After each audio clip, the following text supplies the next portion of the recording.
Hi guys, we have a very special guest today with us.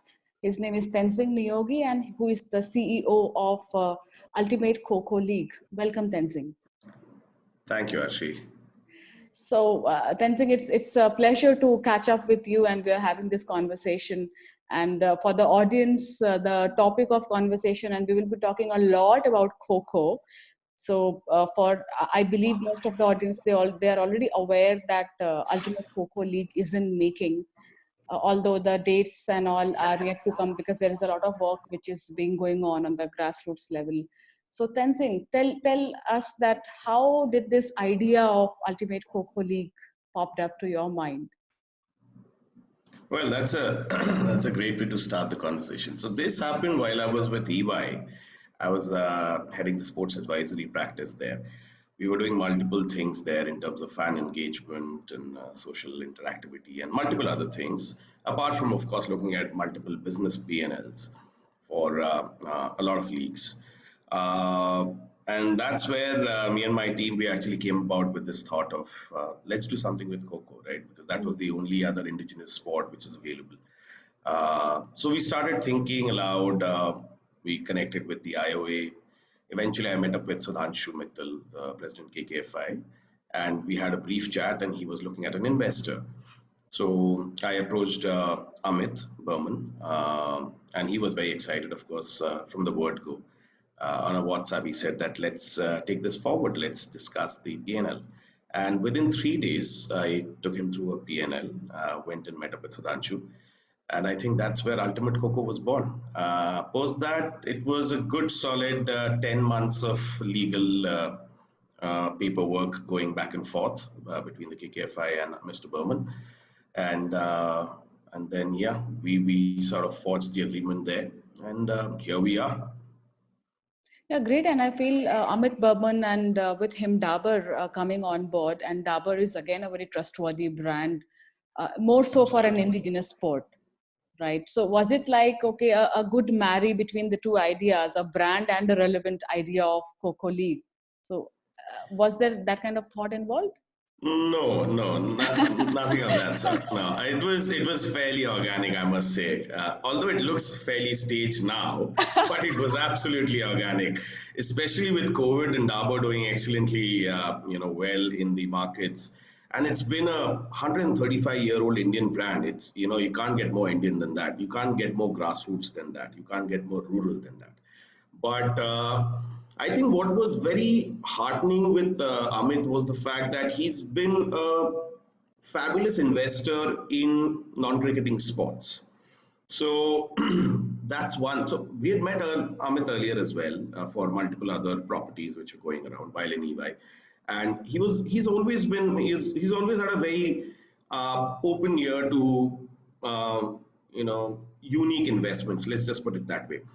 Also, the fact that Coco had a huge potential, which I think excited him from a standpoint where all the other indigenous sports had done fairly well in India, and I think it was meant to be Amit and Coco. So yeah, it was very organic. Nothing stays there. That's a good thing to know. And talking about kho kho as a sport, I think हम सबने बचपन में खो खो खेला है, all of us, like बिल्कुल in our बिल्कुल schools, हमारी बिल्कुल. गलियों में and पड़ोसियों के बच्चों के साथ. I mean, we all have that गली gang जो हम खो खो खेलते हैं. And kho kho, if you see, it is किसी ने कभी सोचा नहीं होगा that okay, we'll have a league for kho kho. Maybe PKL has paved that path जहाँ पे कबड्डी की league है, and now we are walking towards Coco. And the moment you talk about Coco League and PKL आ ही जाता है as a it has set a benchmark. So this Right. idea of having Coco, but with league you also have to see the commercial aspect and commercialization of the sport and the game and even the sports person, the players. So but Coco is primarily played in the rural parts of the country. Even now, if you see, Maharashtra has majority of the players. So how do you bridge the gap between these two ideas, that ek taraf it is seen as a rural sport and then you are bringing it to a commercial aspect? Well, there are a couple of pointers to that. One is the fact that as you rightly said, it's Bharat का खेल है. Let's just put it that way. Kho kho मिट्टी का खेल है.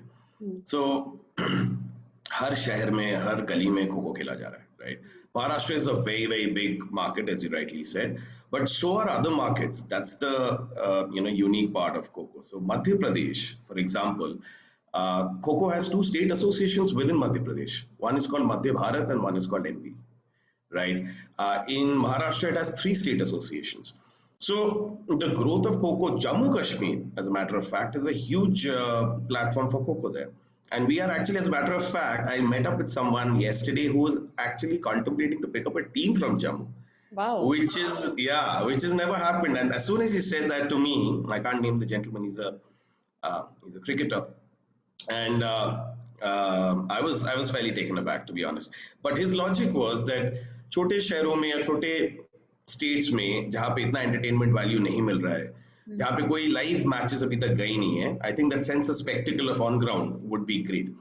But to answer your question, coming back to that, is the fact that, see, because every other sport needs, or rather plans for grassroots, right? Typically with the 2% mandate which the government had come around with and so on and so forth. Kho, on the other hand, enjoys a fabulous fan following across. So there's no worry from any franchisee to get into a grassroots development program. All you need to do is put a proper structure and a process, right? Which gives a platform for the younger generation to keep honing their skills. From Ultimate Coco's perspective, we are trying to create a silver lining, which essentially means that the top metros and the 8 to 15-year-olds, or maybe slightly larger TG, would get interested in Coco by watching it on television. And that is where we are trying to bridge the gap with TV production. We are trying to get actions and emotions captured the right fashion, the right way. And there's a thin line between emotion and melodrama. Yeah. We are not going to go the second round, Yeah. right? A lot of leagues have done that. And so the idea is that because it's such a fast-paced sport, सही camera angle होना बहुत जरूरी है जिससे emotion पकड़ा जाए. And it is a super fast sport on ground. So there's a lot of work going on from our side to decide the master cam, the angles, how do you capture skydives from a low cam angle shot, the pole dives, the excitement, the लड़ाइयाँ जो होती है अंदर, all of those things have been given a new jargon now. Okay, and there's a lot of format change also, which I'll talk to you about later. But it's looking very nice from that perspective. And because this is the sort of bridge joining the rural to urban India, a lot of brands are seeing value in associating with this particular sport and Ultimate Coco because they see that it could reach out to a large number of masses and then basically commercialize their catchment areas, respective catchment areas. So yeah, the dots are joining well now. See, definitely, if you see like Coco, you have taken up a very challenging and exciting project at the same time. And Yeah. So you're bringing Coco to, as you rightly said, that bringing it to the cities in a way. And then I assume that the ultimate goal is also to take Coco worldwide. And Coco is played in the South Asian part of the world. So what is the long-term vision behind Ultimate Coco League on a global perspective? तो देखिए इस पे मैं ये बोल सकता हूँ कि फिलहाल the steps are fairly focused towards Ultimate Coco. And this question is pertaining, but if you ask me right now, I'm not looking at a global expansion right now. It's very important, or rather, let's just say it's very easy to lose focus. Yeah. The idea is to develop a solid product, sports product, which is in every sense a spectacle on television, where people fall in love with the sport. More importantly, the younger audiences in the metros try and fall in love with the sport because it's a very easy sport to follow. It's essentially जो हम लोग बचपन में कहते थे ना पकड़म पकड़ाई या catch. It's simple. So it's technically, it's not like, for example, lack of a better example, wrestling. Shoulder लगने पे 2 points, सर लगने पे 3 points, 7 minutes पे game खत्म हो रहा है. There's no technical scenario. It is 9 guys trying to catch 3 guys. Period. That's where the story stops. Yeah. So it's very easy to understand from a kid's perspective, and it is very important. These small things are very important for the larger vision. Once we do that, parallelly, what is happening is Kho Federation of India is doing a lot of work in terms of developing Kho internationally.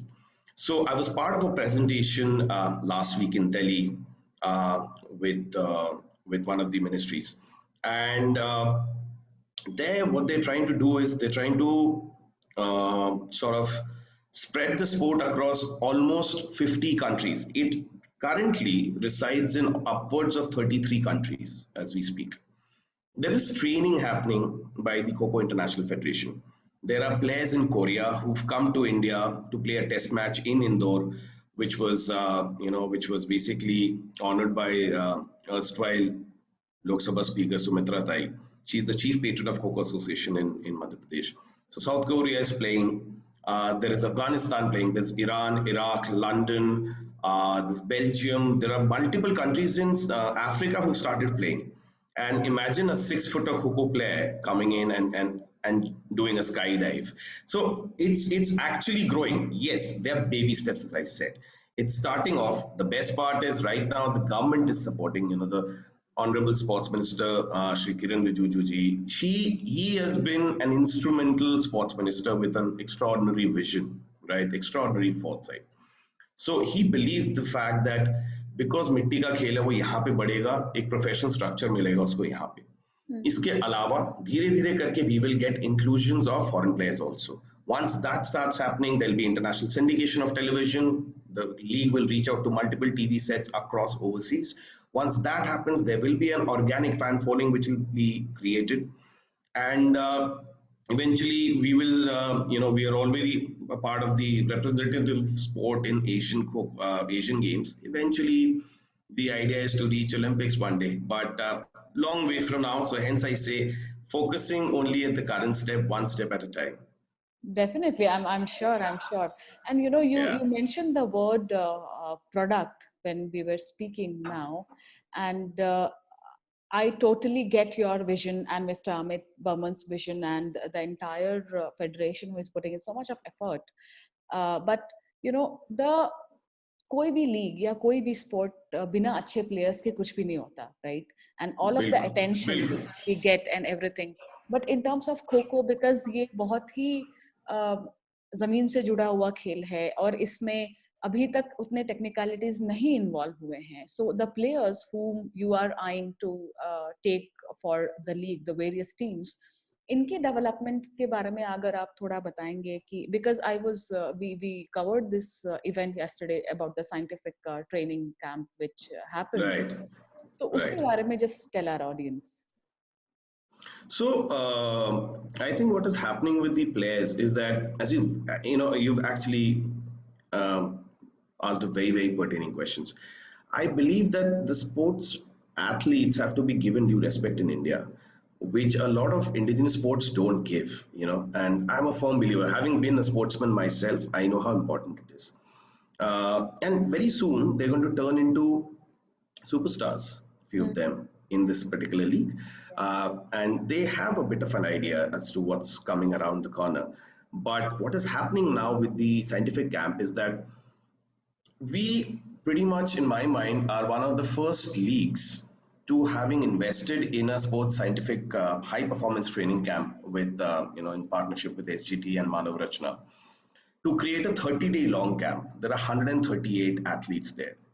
102 athletes are men, the remaining are women. Top athletes coming in, they'll be assessed on their various parameters of sports science, psychology, there'll be nutrition, there'll be body analysis, recovery, rehabilitation. So what is happening is what we're trying to do is because of COVID, things were of course very unsettling. Yeah, yeah. Now they've come back and we want to measure and benchmark and create a yo-yo test equivalent in Kho, which creates a yardstick for the match fitness for every player who will be participating in Ultimate Kho. Wow.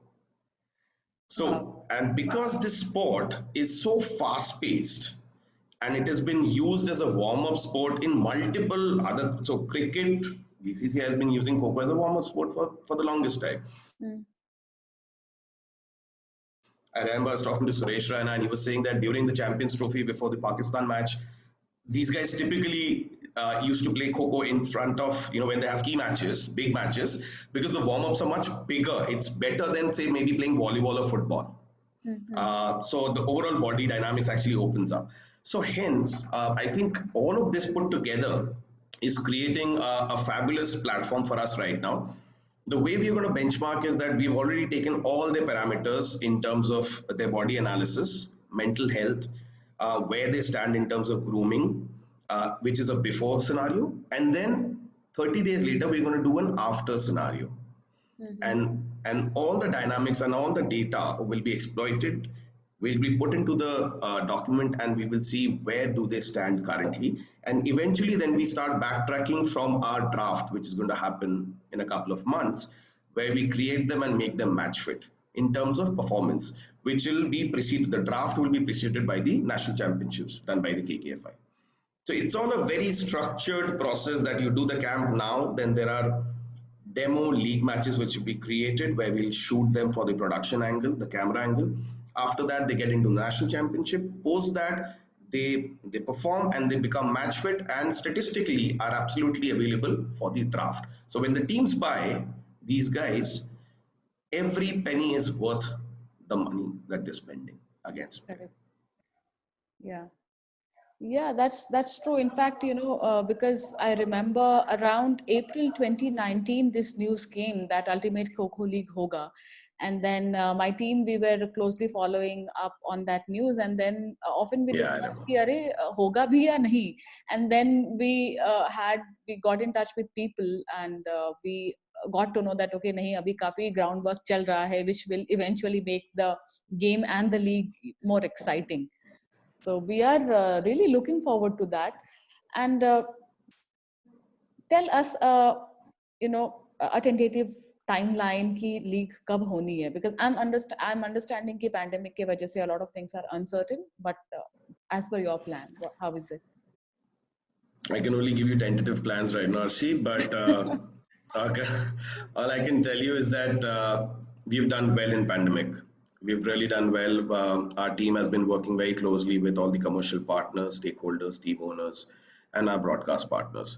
Everything has been closed right now, so but I can tell you that we are looking season one, second half of 2021. We've shortlisted a window, uh, and the window looks nice. It'll be a 21-day affair Okay. with 6 teams. We've already logged in 4 out of 6 teams. We're looking at 2 more teams for which we are in talks with almost 10 people, out of which, there are multiple. What I can tell you is that you'll get to see a new range of sports investors coming in. And that, in my mind, as a sports marketeer, is fabulous to get some new investors putting their money into an indigenous sport like Coco and believing in it. So there'll be a lot of mergers. There are a few celebrities, of course, but what we're looking at is a second half of 2021. And hence, as I said, that everything is getting backtracked with the player draft, finalizing the teams and the broadcast and everything. So the production angle and everything. It's a lot of hard work which is going in, and you said that of course after 2019 there've been few speculations in the market. Uh, that is something which has never bothered me. I know a lot of people tell me that when is Coco coming, and I'm very confident about the fact that when you come up with a product in Indian market especially, you have to connect all the right dots. You can't miss even one specific. In the past, we've seen a cluster of leagues which have come about Yeah. and gone away Yeah. within a year.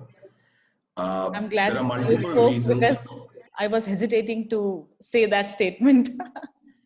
No, Yeah. it's a fact. It's a fact that they've come and gone. Now, the first fact is that I believe is that not every sport can be converted into a league, number one. Number two, unfortunately, for whatever it is worth, Indians love team sports, right? They love spectacle on television because that's their second entertainment option apart from GEC channels and movies and so on and so forth, and of course, cricket. Anything which is exciting on air will always garner more eyeballs. And for that, you need to create and, shall I say, capture the right emotions, as I mentioned earlier, and create a storyline out of the match.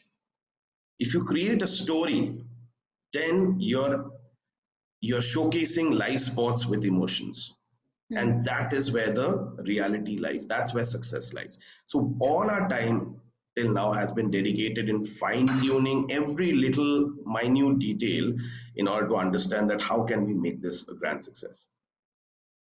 Yeah, I'm sure. And you mentioned about Shurais Raina. So, uh, are you planning to have on board more and more brand ambassadors for promoting the sport and the league? See, that's that's one thing which has actually given me a lot of confidence. I'll give you the answer in another fashion. When we started off with Ultimate Coco, there have been almost, I would say, 6 to 7 big celebrities like A stars, A listers, who approached us for multiple business models to get associated with Ultimate Coco. Uh, Now, we are very clear on one thing, that what happens is that you might get as many celebrities for day one, for the season launch, or the promotion. But what is very important for any sport, and that's why I say not every sport can become a league, and you have to really be very particular with the minute details. That's day two onwards. The format of the game takes over. Yeah. Any amount of celebrities, any amount of known faces, influencers cannot do justice for people who are watching it on television. So the reason why PKL was success and is still a success is the fact that firstly nobody had seen Kabaddi before PKL on television. So nobody knew, but everybody had a nostalgic value to it. Similar is the case with Ultimate Coco, right? The fact that nobody has seen Coco being played in the modern avatar, the mud to mat transition, which has happened over the last 60 years, is fabulous. It's superbly fast, but nobody has seen that. So when Coco comes on board and on air, it'll be a spectacle. And when the format takes over, you do not ideally need a brand ambassador to promote that sport because it is already entrenched. Yeah. If we were to get a brand ambassador to spread the word of Coco, I think it really doesn't solve the purpose in my mind. What happens is that there are some fabulous team owners who are coming in on board, and they themselves will become patrons of the sport now Yeah. going forward, right? There is, of course, a very robust marketing plan which is being developed as we speak, both on air and on ground. There is a robust plan in terms of broadcast which is being planned. There are some regional plays which are being planned right now. So I think from that perspective, uh, and the grassroots, which already enjoys a massive fan following for Coco, should pretty much do justice to this. But at this point in time, no brand ambassadors for sure. I think in terms of marketing, it is like product अच्छा है तो चलेगा ही. There is no doubt Exactly. about it. Bilkul. Yeah. So it was a great conversation with you, Tenzing, and I'm getting a lot of positive vibe. More so after talking to you about Shukriya. because I feel that you guys are doing, you and your team and all the stakeholders, you're doing everything. Every step is being done in the right way, which and the entire output of this amalgamation will be huge. And let's see, I'm personally, I'm really looking forward to it. And thank you for speaking to Bridge. Thank you for speaking to us. We'll be closely following UKKL's journey and the development of Coco.